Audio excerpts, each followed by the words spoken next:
Hey guys, hope you are doing really well, and today I'll be sharing with you a really exciting recipe that you can make this Christmas season. It's a eggless and healthy coffee walnut raisins cake, and it tastes really good and it's super soft. So first, as usual, I have taken milk and I've added vinegar to it, mixed it a bit and kept it aside.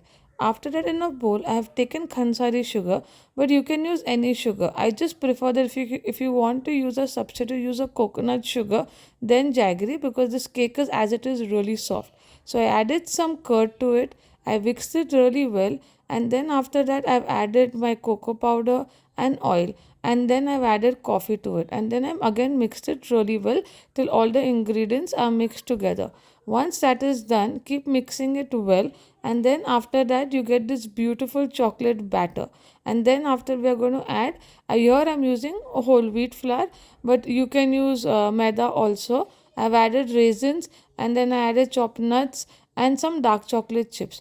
Keep mixing it. If you want to make it, you can take half whole wheat and half like ragi flour or jawar flour also, but with this whole wheat the texture came really good. Keep mixing it till it becomes thick, and then I added the vinegar and milk, which we had kept it aside before.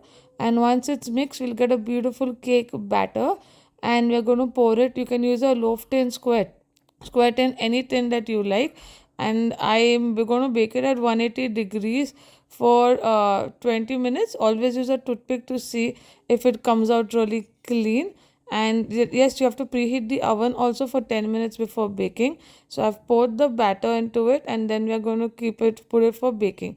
And once it's cooled down, I generally prefer or keep my cakes like a day before, and then I slice it the next day. That's how I prefer, because the texture comes out really good. So now you can see how beautiful and soft this loaf cake has come out.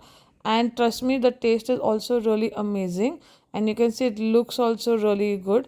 And now we're going to just slice it once it cools down really well. So also, don't forget to like, share, subscribe my channel. Follow me on Instagram also for more healthy recipes. And if you have any comments or feedback, also do let me know. Thank you.